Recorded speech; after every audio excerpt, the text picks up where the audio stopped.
Hello everyone, this is Rahul Goswami. तो जैसे कि मैं आपको बता रहा था, हमारा चल रहा था चैप्टर 5 और चैप्टर 5 पे जैसे हम पढ़ रहे थे कि चैप्टर 5 में यूनिट 5.1 में पार्ट 1 आपका जो कंप्लीट हो गया था। अब जो आपका चलेगा पार्ट 2।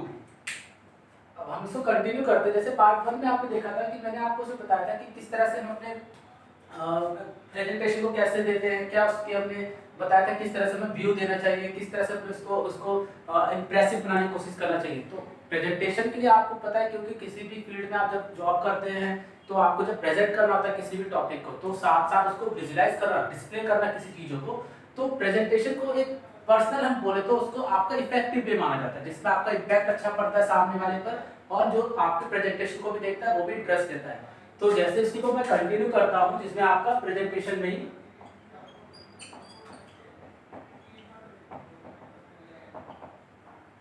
अब इसके अंदर प्रेजेंटेशन के अंदर कुछ इसके आपको सामने कुछ मैं बताता हूं। जैसे कि डेटा कलेक्शन मैंने बताया था आपको। डेटा कलेक्शन का मतलब ये होता है कि किसी भी फील्ड में आप जब किसी चीज को कलेक्ट कर रहे हैं, मान लीजिए किसी एक पर्टिकुलर सब्जेक्ट पे आप काम कर रहे हैं, तो वहां की ये पूरी पर्टिकुलर इन्फॉर्मेशन को कलेक्ट करना, उसके बारे में जो हम बता रहे हैं, क्या उसके पॉइंट ऑफ व्यूज है, क्या उसके एडवांटेजेस है, क्या उसके डिसएडवांटेजेस हो सकते हैं, क्योंकि किसी टाइम पर हमें पता है कि किसी चीज का अगर कोई फायदा है तो उसका नुकसान भी मिलता है। तो उसके साथ साथ डेटा कलेक्शन के टाइम पर हमें ध्यान रखना होता है सारी चीजों को एक पर्टिकुलर फॉर्म में कलेक्ट करके रखना। उसके बाद जो आपका जैसे पॉइंट होगा एक्यूरेसी। एक्यूरेसी को हम इस तरह समझते हैं, regarding of the field of study और preference for defining data, accurate data collection is essential to maintaining the integrity of research, both the selection of appropriate data collection instrument। Data collection का जब हम इसका मतलब यहाँ पे ऐसे कह सकते हैं, जैसे कभी भी हम जब डेटा को कलेक्ट करते हैं किसी भी पर्टिकुलर सब्जेक्ट पर, तो हमें याद रखना होता है कि उसकी एक्यूरेसी, मतलब उसमें किसी तरह कोई प्रॉब्लम ना, कोई एरर ना आए। याद रखना होता है कि अगर सामने किसी चीज को हम भेज रहे हैं या फिर किसी चीज को हम प्रेजेंट कर रहे हैं, तो डेटा जो भी हमारा पर्टिकुलर एक्यूरेट होना चाहिए, किसी उसमें कोई एरर ना आए।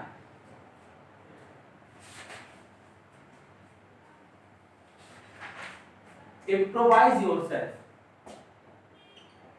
इसमें आगे जो है आपका वो है इम्प्रोवाइज योरसेल्फ। इम्प्रोवाइज योरसेल्फ मतलब डेटा कलेक्शन के लिए सबसे पहले खुद को पहले तैयार करना पड़ता है।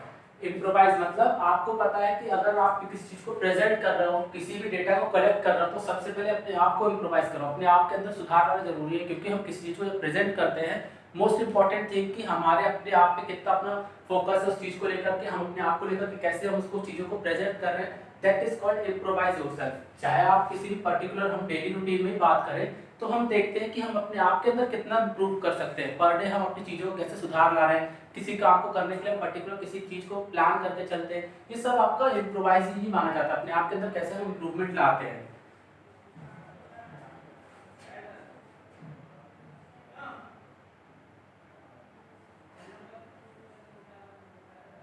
सर्टिफिकेशन, जैसे नेक्स्ट है आपका इसके बाद certification.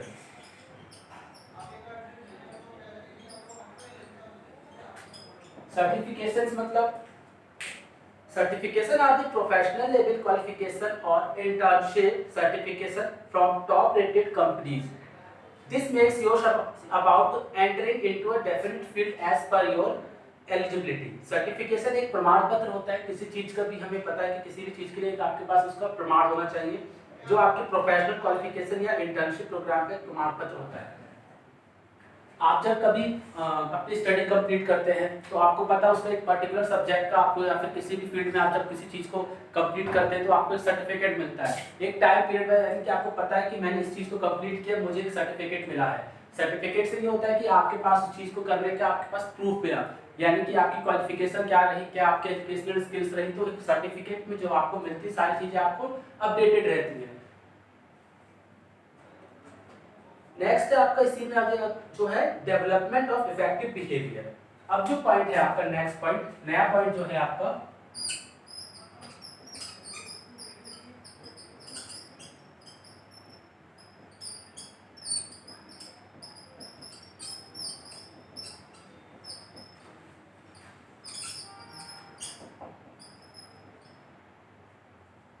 Development of effective behaviour.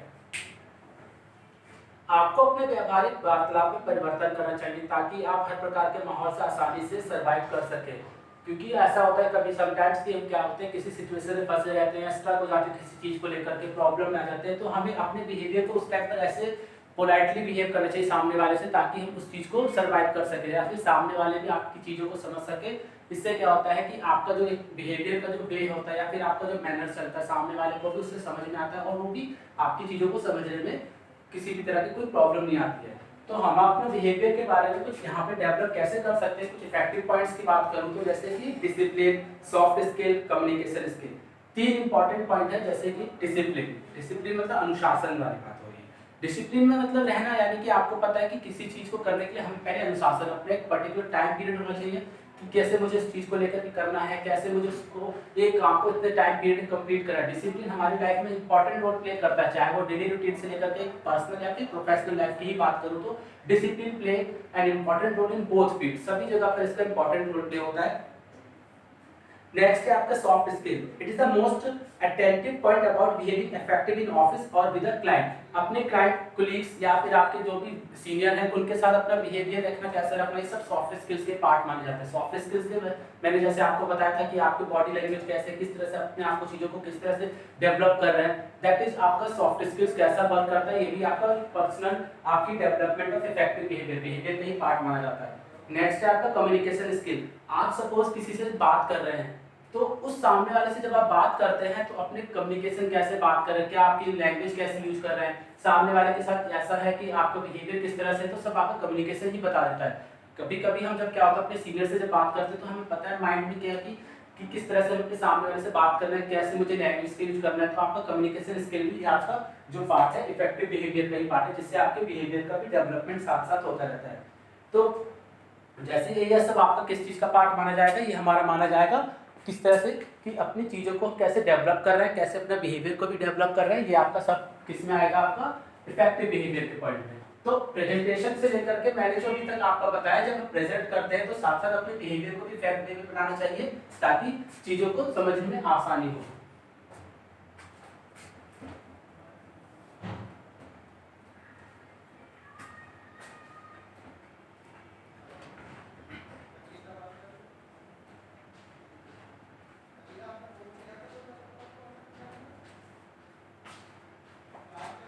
अब हम जैसे कि यहाँ तक तो हमने देख लिया कि अगर आप किसी कंपनी में जब आप जॉब स्टार्ट करते हैं तो वहाँ पर आपके सामने क्या क्या चीज़ें होती हैं, अपने बिहेवियर को कैसे रखना है, क्या कम्युनिकेशन स्किल्स है, क्या सॉफ्ट स्किल्स हैं आपके, कैसे अपने आप को चीज़ों को प्रेजेंट कर रहे हैं। अब हम बात करें जब किसी कंपनी में आप जॉब कर रहे हैं तो अपने सामने कैसे किसी चीज़ को कैसे बताएंगे। जैसे मैं बात करूँ, अब जो आपका नेक्स्ट पॉइंट है कि आपका जो है writing effective official letter.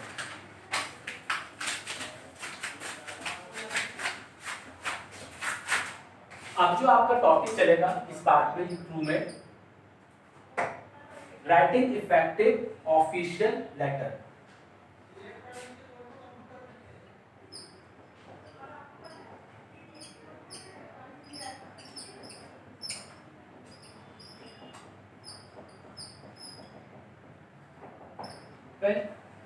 I must say When you are working in an organization, तो आपको पता है कि सामने आपके बहुत सारी चीजें होंगी, किस तरह से हमें अपने लेटर को कैसे रखना है, एक ऑफिशियल लेटर, एक फॉर्मल, एक इनफॉर्मल लेटर में दोनों में क्या डिफरेंस रहता है, इस टॉपिक के अंदर हम देखते हैं। ऑफिशियल लेटर के लिए हम आपको बताते हैं यहाँ पर कि कैसे हम एक पर्टिकुलर फॉर्मेट बताता हूँ कि कैसे हमें जनरेट करना चाहिए एक लेटर को, अगर आप अपने सीनियर या बॉस को कभी लेटर वगैरह टाइप करते हैं तो। When you write your letter to your family members or higher officer, you have to start with the following addresses given in the below.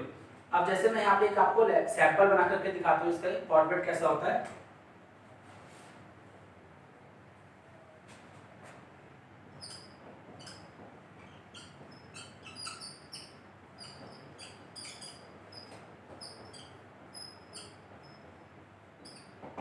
Official simple letter, अगर आप अभी किसी ऑफिस में हैं, आपको सिंपल लेटर स्टार्ट करते हैं तो आप ऑब्वियसली किसी को भी सर या मैडम इससे ही आप स्टार्ट करते हैं। ऑफिशियल लेटर यानी कि आपके भी जैसे किसी कंपनी में हो या अपने सीनियर ऑफिसर को या फिर किसी भी कोलीग्स को जो आपसे बॉस है, आपके सीनियर है, तो उनको जब आप लेटर टाइप करते हैं तो उनको हमेशा रिस्पेक्ट के साथ सर या मैडम के साथ हम स्टार्ट करते हैं। इसी तरह से अगर आप ऑफिशियल स्टेटिंग ऑफिशियल लेटर लिखते हैं, जैसे कि आपको उनके बाद किसी के बारे में बताना है, जैसे उसके साथ आप डियर लगा सकते हैं, ठीक है, डियर सर, डियर मैडम, इससे स्टार्ट कर सकते हैं। बाकी अगर ये तो हमारे ऑफिशियल लेटर होते हैं, अगर आप इसके बाद यानी कि हमारे कहलाते हैं फॉर्मल लेटर्स। अगर बात करूं इनफॉर्मल लेटर्स पे, जैसे कि जो कि हम अपने किसी भी रिलेटिव्स, फ्रेंड या अपने आसपास के जो भी फ्रेंड वगैरह होते हैं उनके लिखते हैं, तो हम उस टाइम पे इतना ध्यान नहीं रखते, हम नॉर्मल उनके स्टार्ट करने के लिए माय,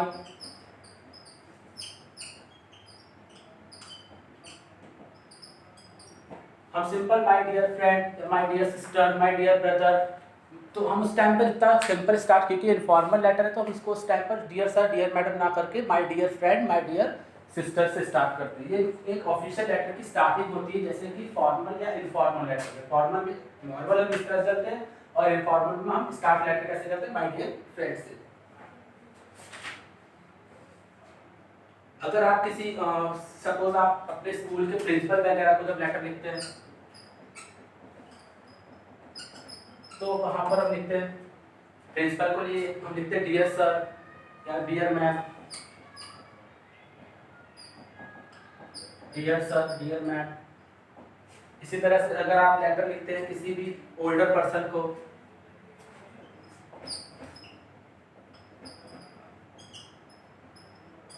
तो डियर मिस्टर, उनके साथ डियर और मिस्टर लिखते हैं। तो मैं एक बार आपको फिर से बता देता हूँ, अगर आप ऑफिशियल सिंपल लेटर जब लिखते हैं, जैसे किसी भी ऑफिशियल यानी कि अपने सीनियर को, तो डियर सर, डियर मैडम से स्टार्ट करते हैं। इनफॉर्मल में हम इसको माय डियर या माय डियर सिस्टर के साथ स्टार्ट कर सकते हैं। इसी तरह से अगर हम प्रिंसिपल को लिखते हैं तो डियर सर, डियर मैम से। ओल्डर पर्सन जो अपने से बड़े हैं तो उनको हम डियर मिस्टर या डियर मिसेज इससे स्टार्ट कर सकते हैं। तो ये ऑफिशियल लेटर की स्टार्टिंग वो पॉइंट होती है जिससे आप कभी भी लेटर को जब आप टाइप करते हैं या फिर लिखते हैं तो हम उसको यहाँ पे स्टार्ट करते हैं।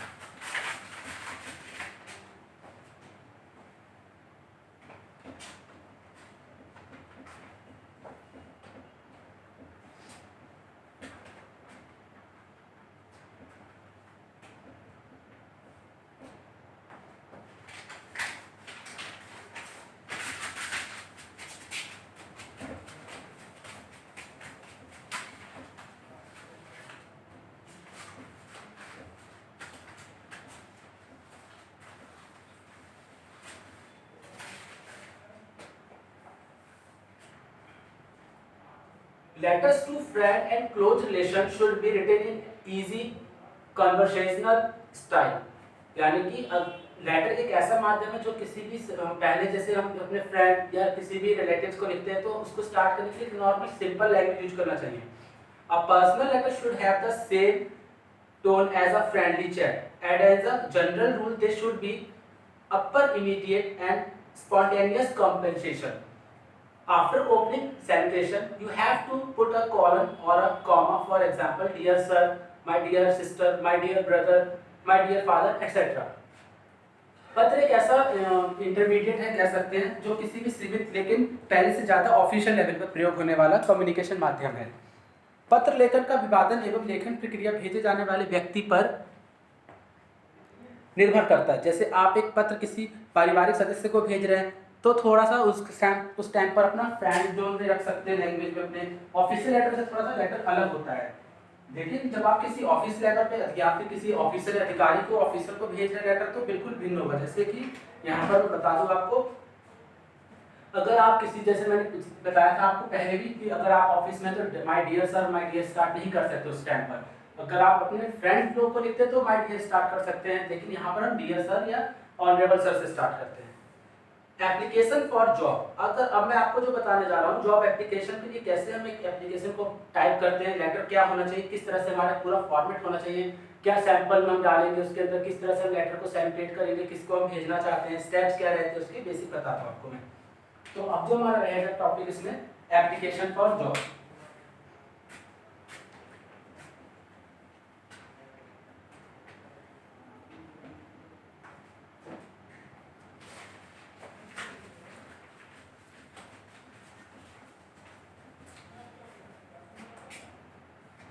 Job application should be written in clear and easy language Application should be written in 3 paragraphs. The steps of job application and other application या letter is given in the table below.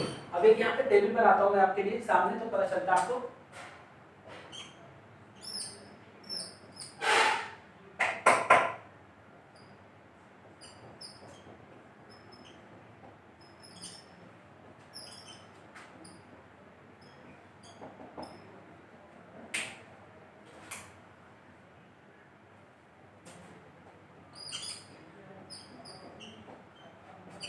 किस तरह से हमारा letter रहेगा, जैसे जैसे पहला step क्या रहता है आपका,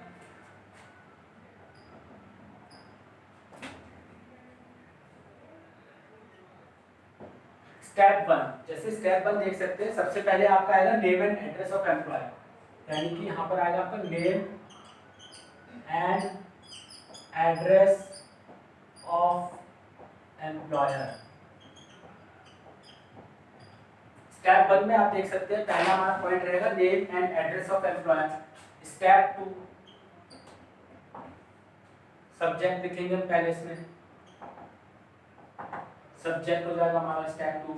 इसी तरह से स्टेप 3 होगा आपका, दैट इज सैल्यूटेशन। स्टेप 4 जिसमें आप उनके बारे में बताएंगे कि मैं आपको first paragraph, in this paragraph you have to clearly mention why you are writing and how you know about this vacancies. मतलब आपने जो बताना होगा कि ये वैकेंसी के बारे में, कि about the vacancies, about vacancies कि आप कैसे पता चला, how can you let to know about this vacancies, and कैसे आपको इसके बारे में बताना होगा। स्टेप 4 हो जाएगा। फिर स्टेप 5 जो कि आपका ये फर्स्ट पैराग्राफ होता है, दैट इज फर्स्ट पैराग्राफ। इस तरह से स्टेप 5 जो होगा वो आपका सेकंड पैराग्राफ, जिसको बोलेंगे सेकंड पैराग्राफ। इसमें आप लिखते हैं, this is that second paragraph, you have to mention clearly how your qualification match the job you are applying for. Qualification के बारे में बताएंगे अपनी।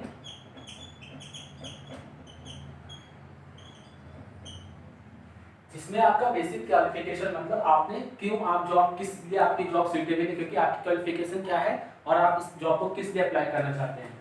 फिर आपका जो रहेगा स्टेप 6, स्टेप 6 में आपको बताऊंगा, ये आपका माना जाता है सबसे लास्ट पैराग्राफ, ये आपका लास्ट पैराग्राफ होता है, थर्ड पैराग्राफ, जिसमें आप क्या लिखेंगे, in this paragraph you have to conclude your application with the thanking the company for the consideration of your job, यानी कि थैंक यू से बंद कर देंगे इसको पैराग्राफ को अपने। और जो लास्ट स्टेप 7 जो होता है वो आपका, इसमें आप लिखते हैं सिग्नेचर अपना देंगे, यहाँ पर अपना साइन देते हैं और एड्रेस के बारे में बताते हैं। तो ये तो मैंने एक पर्टिकुलर फॉर्मेट बनाया है आपके लिए कि लेटर के लिए हमारे सामने क्या क्या एड्रेस क्या होगा, अपना नेम बताएंगे, फिर एड्रेस ऑफ एम्प्लॉयर, अपने अपने एड्रेस के बारे में बताएंगे कि आप कहाँ से बिलोंग करते हैं। सब्जेक्ट, सपोज सब्जेक्ट के बारे में बताऊँ तो आपने किस पर्पस के लिए आपने जॉब किया है, किस क्या आपका पर्पस क्या है। थर्ड स्टेप जो आपका रहेगा सैल्यूटेशन में रहेगा, सैल्यूटेशन में आप बताएंगे कि आपको किसको देना, सर है या फिर डियर सर या डियर मैम के लिए। इसी तरह से आपको जो लिखना होगा स्टेप 4 आपका रहेगा फर्स्ट पैराग्राफ, जिसमें आपको क्लियर बताना होगा कि आपने रेटिंग किस लिए दिया, वैकेंसीज के बारे में बताना होगा। स्टेप 5 जो कि आपका सेकंड स्टेप है, जिसमें आपको अपनी क्वालिफिकेशन के बारे में बताना होगा, क्यों आपने जॉब अप्लाई करना है। लास्ट जो आपका 6 पैराग्राफ होगा आपका, जो कि इसमें बताते हैं आपको कि कंपनी ने आपको ये थैंक यू बताना है, आपको किस तरह से कंसीडरेशन कराता है जॉब के लिए। स्टेप 7 सिग्नेचर, और आपको एड्रेस रखता है कैंडिडेट, अपने कैंडिडेट का एड्रेस देना होता है और सिग्नेचर क्या रखना होता है।